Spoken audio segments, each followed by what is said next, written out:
gustaría compartir con vosotros un pasaje el cual estoy seguro que todos lo habéis leído más de una vez y más de dos.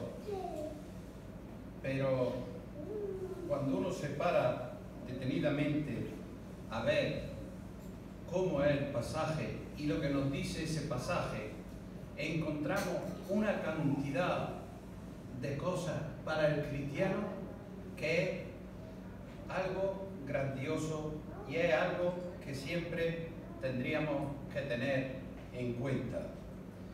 Vamos a hablar esta mañana de un joven que confiaba en sí mismo y en sus propósitos, y esa fue la razón por la que rechazó a Cristo. Yo creo que ya sabéis todos de quién estoy hablando. Estoy hablando, gracias a Dios, del joven rico.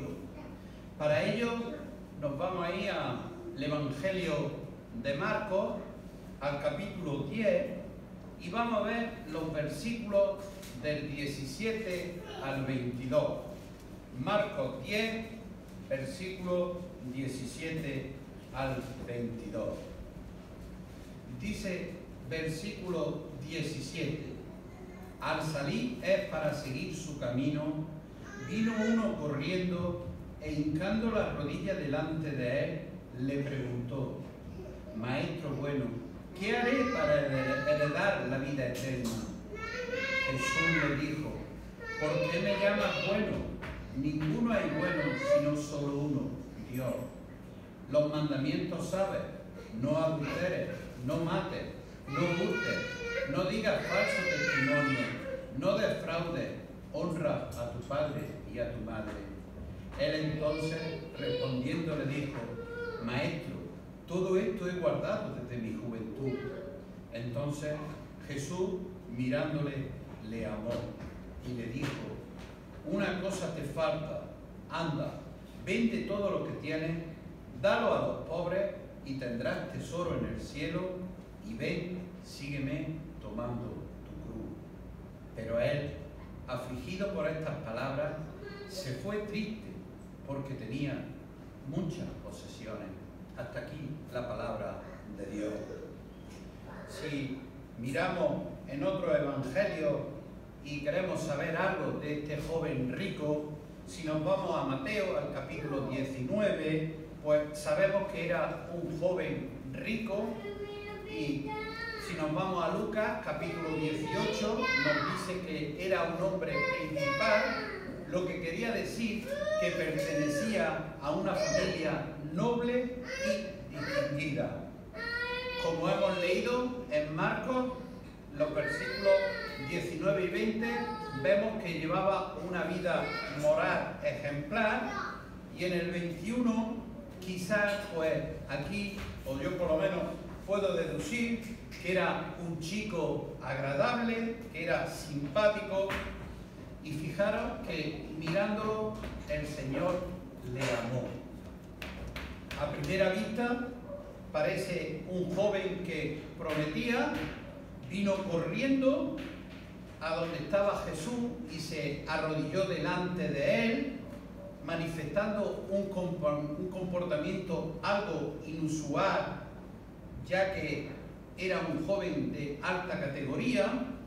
Además, esto parece indicar que consideraba a Jesús como alguien importante que le podía guiar en su vida espiritual.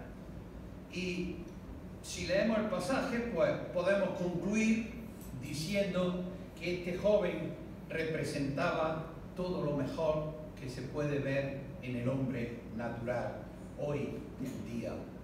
Pero fijaros que el versículo 17 dice: Maestro bueno, ¿qué haré para heredar la vida eterna? Vamos a ver 6 puntos con diferentes apartados, y nos van a ayudar a ver cómo estamos nosotros y cuál es nuestra prioridad hoy en día.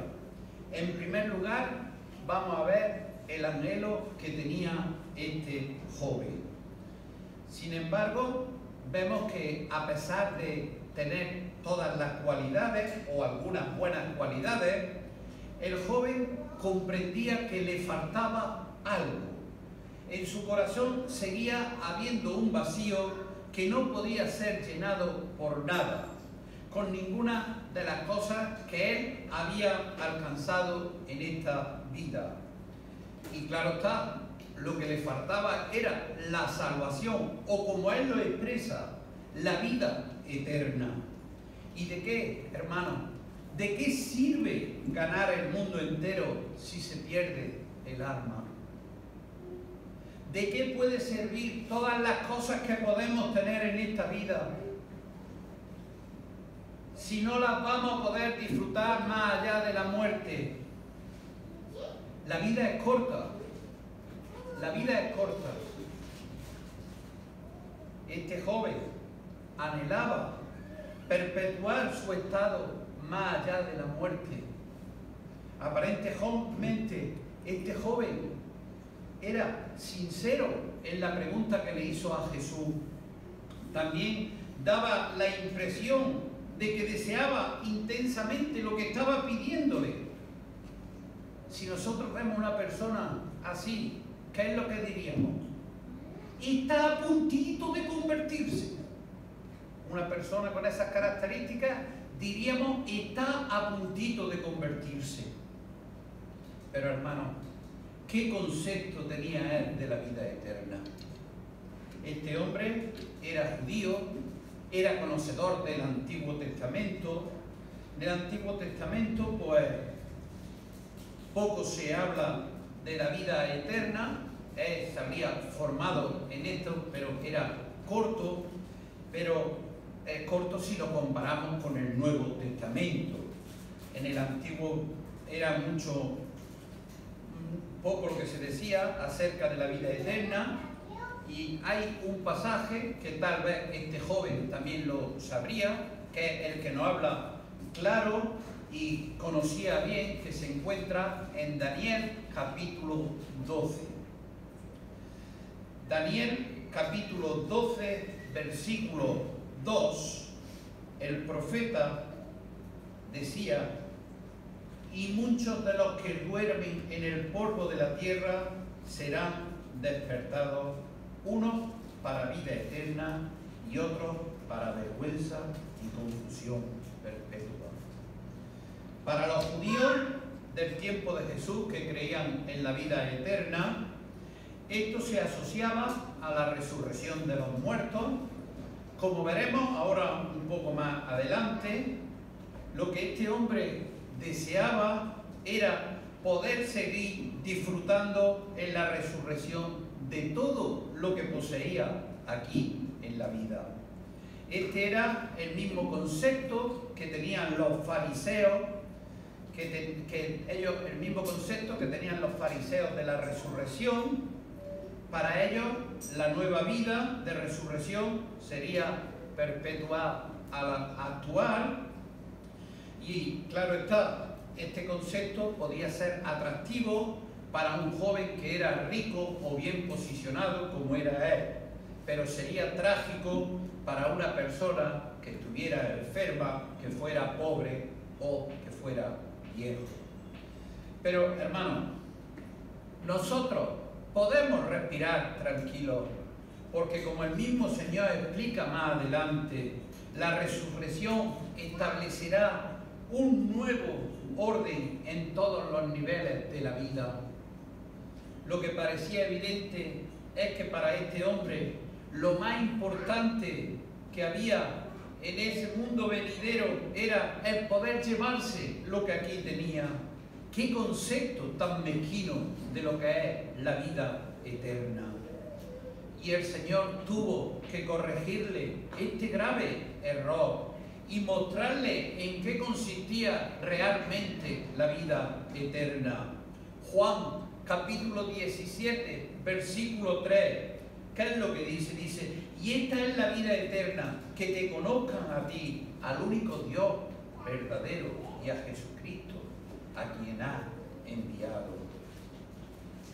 Si nos damos cuenta, seguimos un poco más adelante, cómo pensaba este joven que podía obtener la salvación.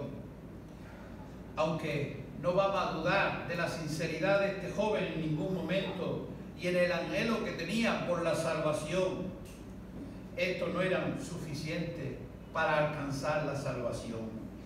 En realidad, a pesar de su sinceridad, había determinados puntos fundamentales en los que estaba peligrosamente equivocado.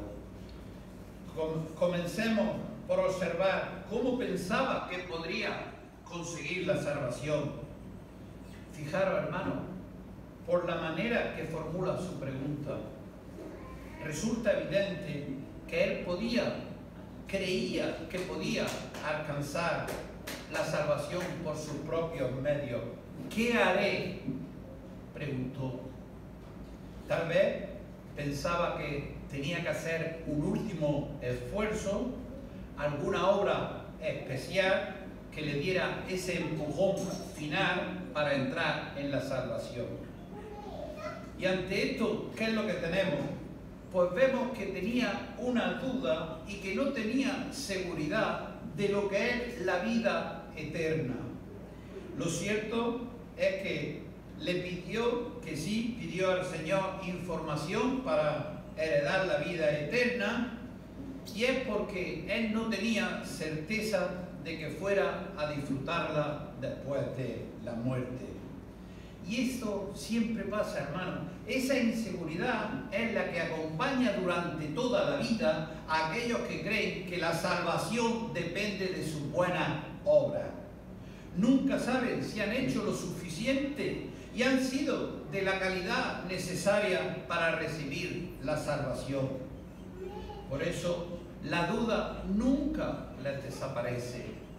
Los que hemos creído en el Señor Jesucristo, los que no hemos arrepentido, tenemos esa certeza, pero el mundo no tiene esa certeza.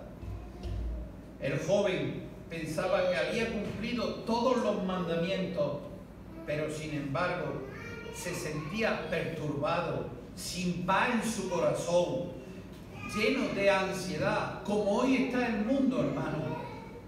De ahí la pregunta: ¿qué más me falta? Y el Señor le contesta: ¿por qué me llamas bueno? Ninguno hay bueno, sino solo uno, Dios. Como hemos dicho, este joven estaba gravemente equivocado en cuanto al concepto de la vida eterna y la forma de alcanzarla. Pero, hermano, tampoco entendía quién era Jesús. Así que el Señor se ocupa inmediatamente de aclararle ambos conceptos. En segundo lugar, el concepto que este joven tenía del Señor. El joven se había dirigido a Jesús llamándole maestro bueno.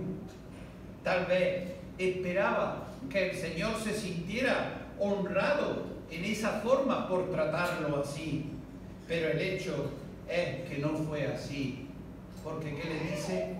Porque fundamentalmente no porque Jesús no fuera bueno o no fuera maestro, sino porque el joven no estaba entendiendo lo que realmente le estaba diciendo. Era evidente que tenía un concepto elevado de Jesús, igual que mucha gente hoy de nuestro tiempo. Pero esto era completamente insuficiente si no se hacía justicia de todo lo que él era en realidad.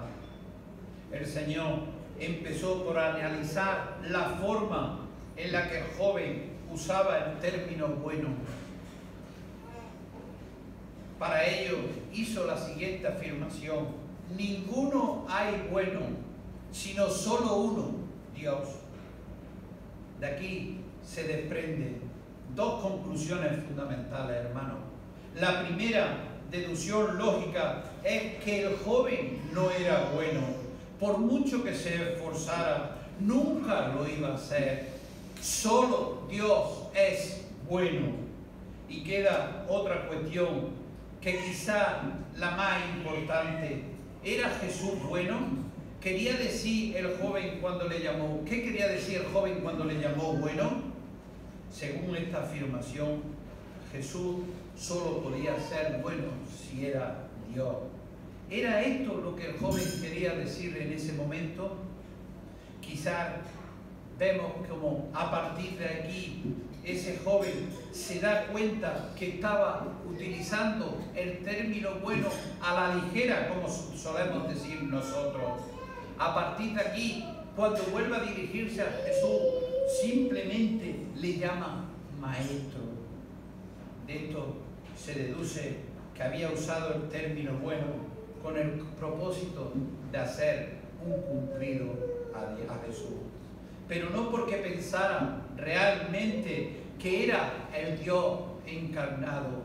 Solo lo hizo por un cumplido, hermano. Y de la falta de una comprensión adecuada de quién era Jesús, surge después otras dificultades del joven. El ejemplo tenemos el mandato que Jesús le hace más tarde para que vendiera todo lo que tenía y dárselo a los pobres. Hermano, no hubiera tenido la misma fuerza si el que se lo mandaba simplemente era un maestro o si era el mismo Dios. El error del joven es muy común hoy en nuestros días. Muchas personas ven a Jesús como alguien distinguido y bueno. No tenemos duda, y hablas con ellos y Jesús, y te hablan como algo normal. Piensan que por esa razón el Señor se siente halagado y satisfecho. Pero no es así, y nosotros como hijos de Dios lo sabemos. No es así. Mientras que no reconocemos todo lo que Él es, estaremos menospreciándolo, hermano. Menospreciándolo. Una palabra dura, pero es la realidad. También vemos el concepto que tenía este joven de sí mismo. La segunda cosa en la que estaba equivocada era en el concepto que tenía de él mismo. Como hemos dicho al principio, creía que se podía ganar la vida eterna haciendo algo más. En el fondo, él se creía bueno y pensaba que estaba a la altura de lo que Dios demanda del hombre. Por eso el Señor tuvo que recurrir a la ley para que actuara como un espejo y pudiera mirar y ver su pecado. Cuesta trabajo ver nuestro pecado y el Señor tuvo que recurrir a la ley. Los mandamientos, ¿sabes? El Señor citó varios mandamientos. ¿Y qué tratan estos mandamientos que habla aquí el Señor? De las relaciones con nuestros semejantes. De nuestras relaciones con nuestros semejantes. Era lógico. Si no amaba a su prójimo, a quien veía, indudablemente tampoco podía amar a Dios, a quien no veía. ¿Qué dice Primera de Juan, capítulo 4, versículo 20? Si alguno dice, yo amo a Dios y aborrece a su hermano, es mentiroso. Pues el que no ama a su hermano, a quien ha visto, ¿cómo puede amar a Dios a quien no ha visto? Pero este joven vemos que reacciona rápidamente ante esos mandamientos. Maestro, todos los he guardado desde mi juventud. Una respuesta que no se hizo esperar. Todo lo he guardado desde mi juventud. Qué excelente, ¿eh? Pero era verdad. Nosotros somos hombres como Él era. Somos personas como Él era. Y nos resulta, o por lo menos a mí me resulta, imposible creer que siempre Él hubiera cumplido los mandamientos de la ley de Dios en relación con el prójimo y a Dios. A mí me cuesta. Para eso, ¿qué es lo que tenemos que admitir? Que el joven rico era bueno, ¿no? Si cumplía todos los mandamientos, era bueno, ¿no? porque el Señor lo deja bien claro. Solo Dios es bueno. Para eso, seguramente, el joven había hecho lo que hacen muchos otros. Y eso lo estamos viendo, hermanos. Rebajar las exigencias de la ley de Dios hasta el punto que fuera capaz de cumplirla. Puedo bajar la exigencia hasta el punto que yo pueda cumplirla. Pero aún así, su propia conciencia no le dejaba tranquilo.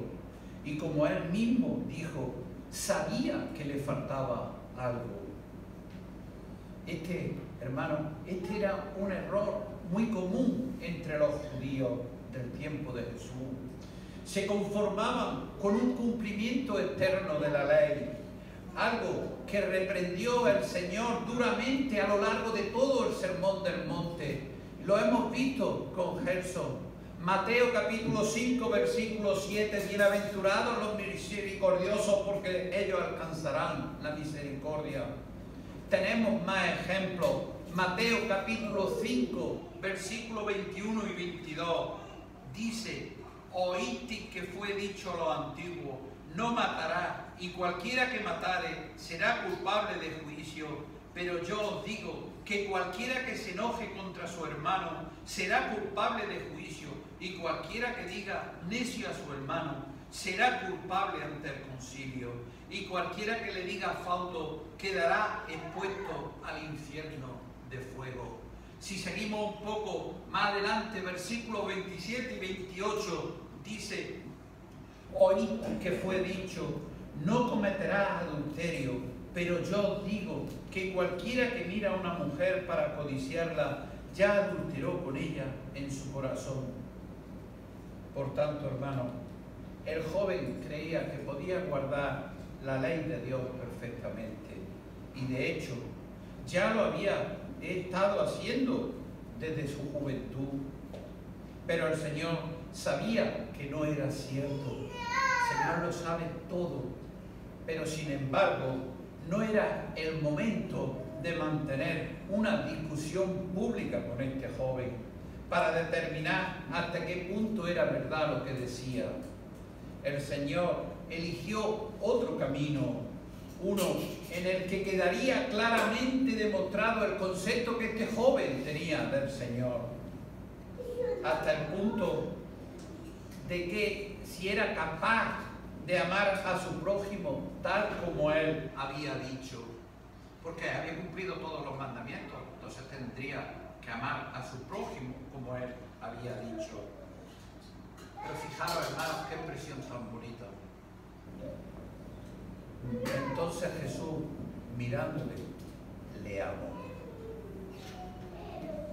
Pero antes de que Jesús le hiciera el mandato, que pondría en evidencia la autenticidad de su corazón, vemos como Marcos aquí se detiene a considerar la mirada de Jesús en ese momento.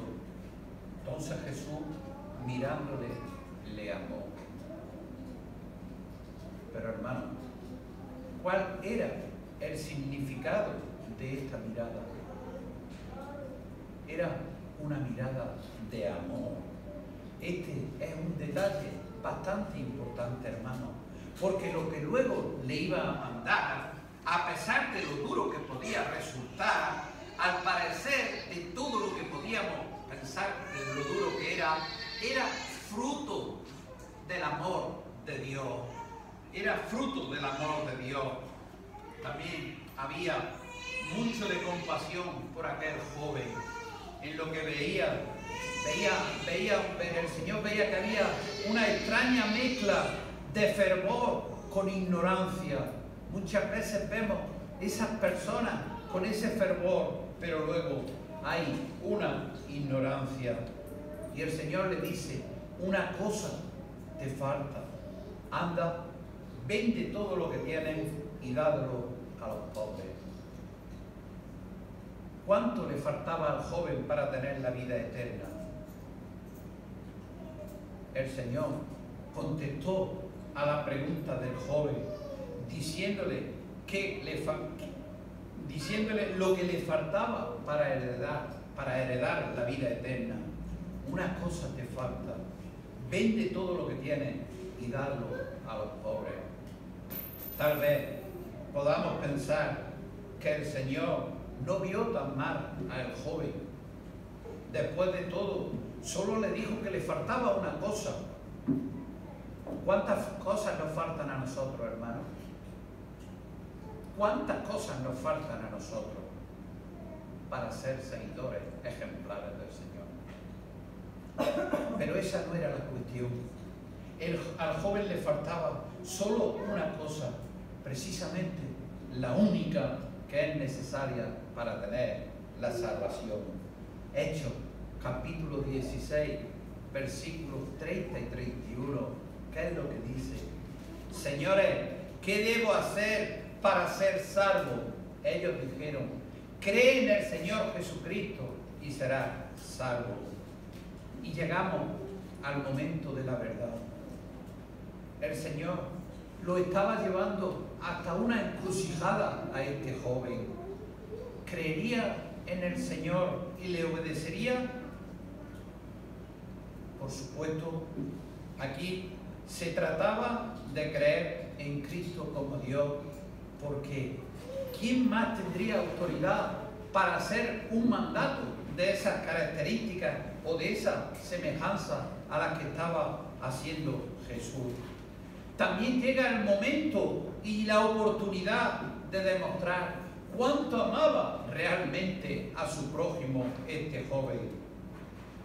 O tal vez amaba más su riqueza. Luego aquí vemos también que a raíz de esto ha habido muchas polémicas. ¿Para quién eran estos mandamientos? Algunos dicen que estos mandamientos eran para todos los ricos.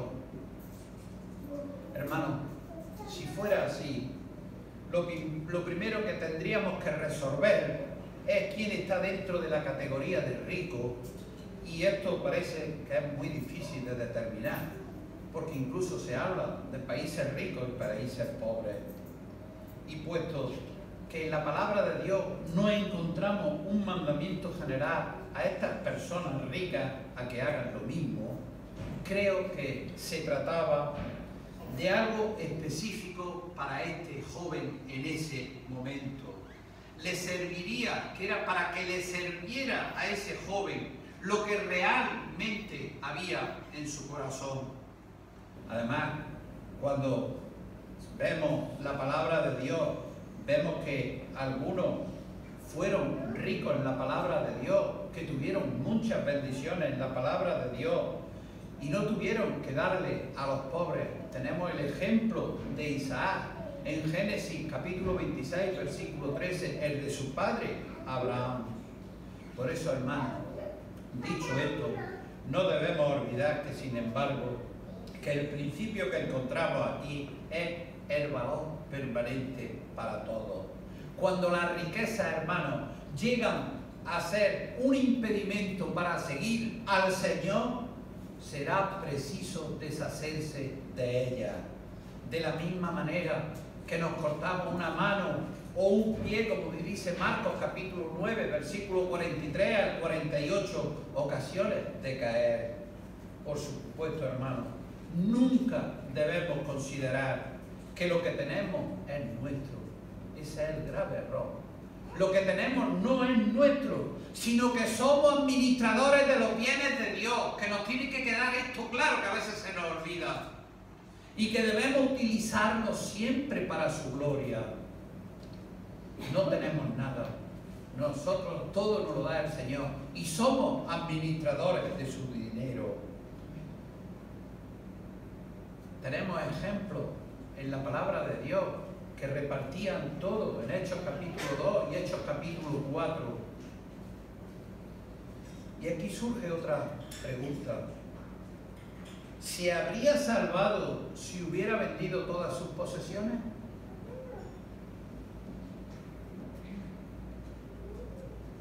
Porque hemos visto lo primero nada más, Vende todo lo que tienes, pero el Señor no termina ahí en ningún momento. Eso era parte de lo que Jesús le mandó.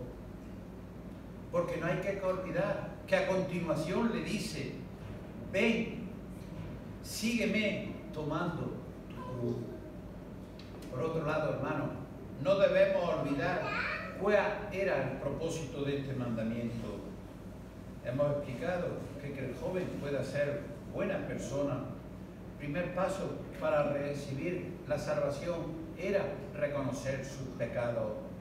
Estamos lejos, hermano, muchas veces estamos lejos de satisfacer las santas demandas de Dios.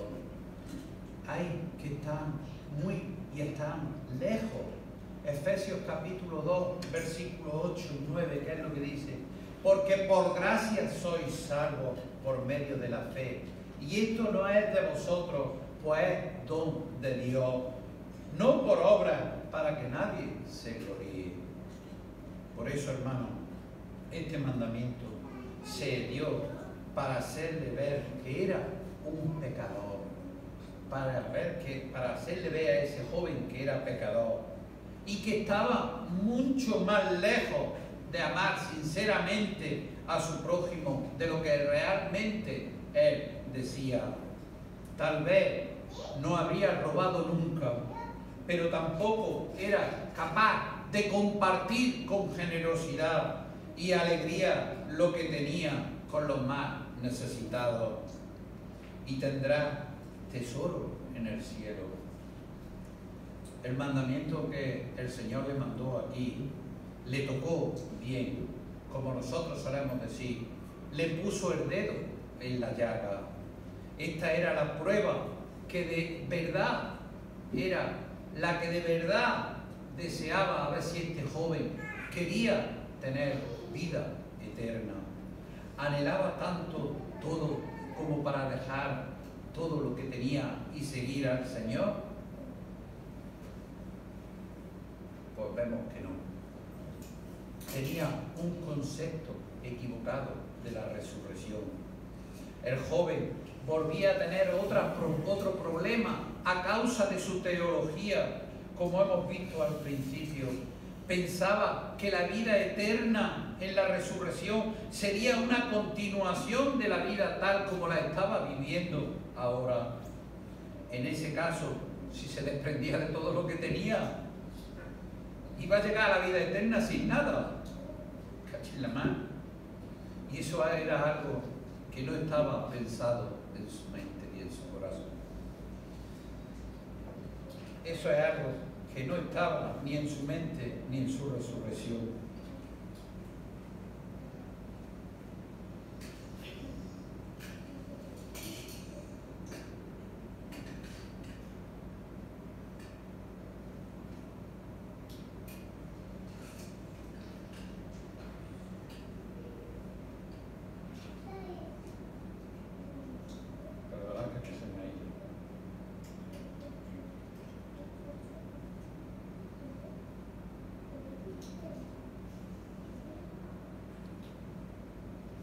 Vemos como este joven, Dios le establece un nuevo orden, a pesar de todo, que vendiera todo lo que tenía. Cuando llegara al cielo, iba a tener otros tesoros. Por supuesto, los tesoros que el Señor le estaba ofreciendo eran tesoros eternos, no como a veces nos atesoramos aquí. ¿Y cuáles eran esos tesoros? Los tesoros este joven, sus tesoros consistían en su riqueza, en su posición social, en su privilegiado estado por el cual venía. Cosas que el mundo valora, eso lo sabemos, pero en el cielo hay realidades que valen mucho más, hermanos, que todo lo que vamos a tener aquí. Sin temor a equivocarnos, podemos decir que las verdaderas riquezas del cristiano están en el cielo, y la posibilidad de conocerla por medio de una comunión íntima con nuestro Dios, libres de toda atadura del pecado, como hemos visto antes en Juan capítulo 17, versículo 3. Hermanos, Consideraba este joven al Señor Jesucristo como un tesoro más grande que cualquier cosa que pudiera llegar a tener en esta vida. Aquí está la clave, hermano. Muchos predican el Evangelio, meten miedo en el cuerpo a las personas, le dicen que van a ir al infierno. Por supuesto que se trata de una terrible realidad, pero hermano, nadie va al cielo porque le tenga miedo al infierno, sino por el amor de nuestro Señor Jesucristo, porque queremos unir nuestras vidas a la suya y queremos pasar toda la eternidad con Él. Que no se nos olvide esto, hermano, porque aquí vemos que tenemos una pérdida o una ganancia. Aparentemente, si vendía todo lo que tenía y se lo daba a los pobres, se iba a quedar sin nada. Pero esto no era exactamente lo que el Señor Jesús le estaba diciendo. En realidad era que Cristo le estaba proponiendo cambiar algunas riquezas temporales por otras de mayor valor para toda la eternidad. Hermano, siempre que damos para el Señor, somos enriquecidos, aunque aparentemente creamos que no. Siempre somos enriquecidos. Dice, y ven, sígueme tomando tu cruz. Como ya hemos dicho, el hecho de empobrecerse no basta para alcanzar la vida eterna. Requisito fundamental viene a continuación. Y ven, sígueme tomando tu cruz. Qué sorpresa se lleva aquí el joven, hermano. Qué sorpresa se lleva aquí el joven. Seguramente cuando se acercó Jesús al principio, el joven estaba esperando un consejo de un maestro. Que tal vez alguien le diera un aprobado a todo lo que estaba haciendo en su camino correcto y que no debería de preocuparse en exceso. Pero qué lejos estuvo de recibir un consejo. Lo que Jesús le dio fue un mandato. Toma tu cruz. El joven había planeado su salvación pensando en añadir buenas obras a su vida. Pero el Señor le indicó que lo que tenía que hacer era una. En vez de poner, quitar. Por el momento le había mostrado que sus posiciones materiales eran un obstáculo para poder recibir la vida eterna, que por lo tanto debía de deshacerse de ella. Pero esto no era todo lo que debía quitar, tal como a continuación le explica el Señor. Toma tu cruz. ¿Qué significa el hecho de tomar nuestra cruz? La primera conclusión es que para seguir a Jesús, lo primero que tendría que hacer era identificarse con la cruz. No se puede ser seguidor de Cristo avergonzándonos de la cruz, hermano. Pero en segundo lugar, no solo era cuestión de identificarse con la cruz de Cristo, sino que era necesario también que ese hombre tomara su propia cruz. Ahora bien, como popularmente usamos esa expresión, vaya cruz que me ha tocado. Todo dice mucho la mujer a los maridos, vaya cruz que me ha tocado. Pero aquí, hermano, se está refiriendo a una prueba, a un sufrimiento por una persona, cuando una persona atraviesa. Pero la Biblia nos dice que la cruz no era simplemente un lugar de sufrimiento, sino la muerte y ejecución. Por lo tanto, el Señor le estaba mandando morir. Probablemente nos asuste este lenguaje. ¿Acaso Jesús le estaba mandando a este joven que fuera con él a Jerusalén y que murieran los dos juntos en la cruz? No, no era esto.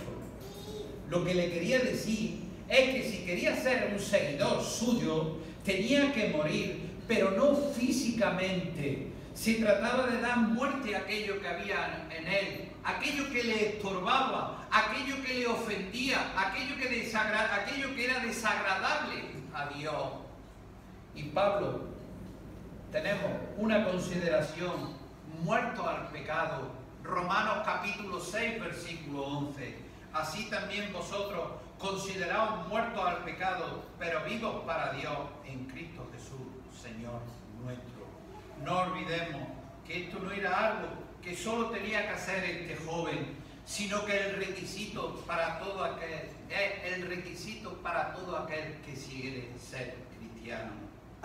Marcos capítulo 8, versículo 34 dice: y llamando a la gente y a sus discípulos le dijo: si alguno quiere venir en pos de mí, niéguese a sí mismo y tome su cruz y sígame. Este tuvo que ser un momento especialmente duro para ese joven. Por un lado, él no se veía a sí mismo como una persona tan mala, alguien que tuviera que morir a sí mismo.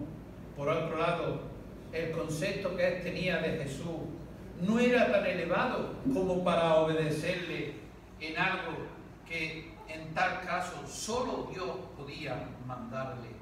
¿Qué es lo que haría? ¿Y qué es lo que hizo este joven? Afligido, se fue triste porque tenía muchas posesiones. Hermano, desgraciadamente el joven rehusó el camino de la cruz, igual que muchas personas a las que le hablamos. Este joven había entendido perfectamente lo que Jesús le estaba demandando para ser un seguidor suyo, y el joven lo rechazó.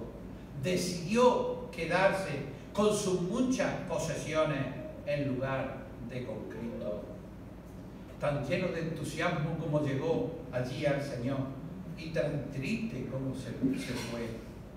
¿Qué había pasado? Hermano, hay que elegir. No se pueden tener las dos cosas. Tal vez el joven había llegado con la seguridad de ser un discípulo de Jesús. Al mismo tiempo podía vivir su propia vida. El Señor le dijo que esto no era posible, que debería elegir entre las dos opciones.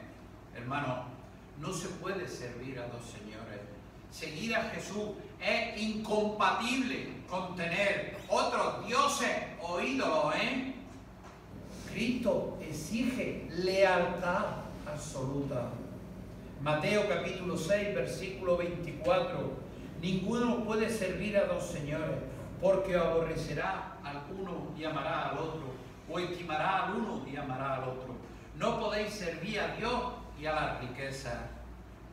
Tal vez le ocurrió como a muchos que quieren seguir a Cristo para que sea su Salvador, pero no están dispuestos a identificarse en el punto de sufrir la humillación de la cruz. Tal vez era como muchos que están dispuestos a aceptar que Cristo fue a la cruz por sus pecados, pero de ninguna manera están dispuestos a morir por ellos mismos y por sus propios pecados. No quieren aceptar que deben de arrepentirse, de ser sinceros para ser recibidos por Dios y salvados por su gracia. Tal vez era uno más de los que dicen confiar en Cristo para su salvación, pero al mismo tiempo creen que son buenas personas y que pueden hacer algo por salvarse a sí mismos. Una triste decisión, hermano. Y tenemos en la palabra de Dios la semilla que ha caído en un corazón. Pero ¿qué es lo que pasa?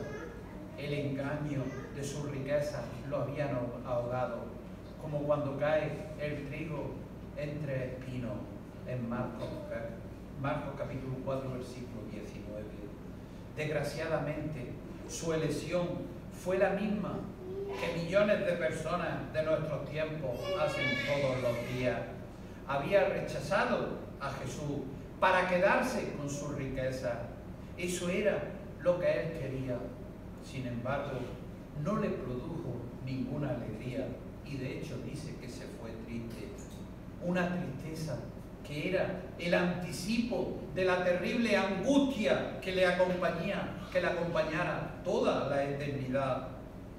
Finalmente nos preguntamos si era cierto que él tenía muchas posesiones o por el contrario, esas posesiones lo tenían a él. Lo cierto es que cuando una persona no tiene a Cristo, acaba siendo esclavo de sus propias pasiones. Sean estas las que sean, hermanos, no vayamos a los grandes, sean las que sean, desde la más insignificante, pero nosotros tenemos el ejemplo de Cristo. Con su comportamiento, el joven, ¿qué es lo que le había demostrado al Señor? Que no estaba dispuesto a dejar sus posesiones.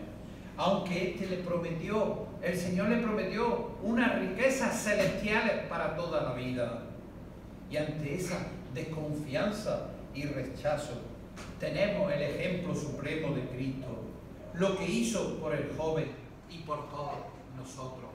Y para terminar, voy a leer un versículo, el cual se encuentra en 2 de Corintios, capítulo 8, versículo 9. Porque ya conocéis la gracia de nuestro Señor Jesucristo, que por amor a vosotros se hizo pobre, siendo rico, para que vosotros con su pobreza fueseis enriquecidos. Hasta aquí la palabra del Señor, y que nos ayude a poder ser fieles y que sea lo primero en nuestras vidas. Vamos a orar y nos vamos a despedir, recordando que el viernes a las 11:30 tendremos la reunión de oración por Zoom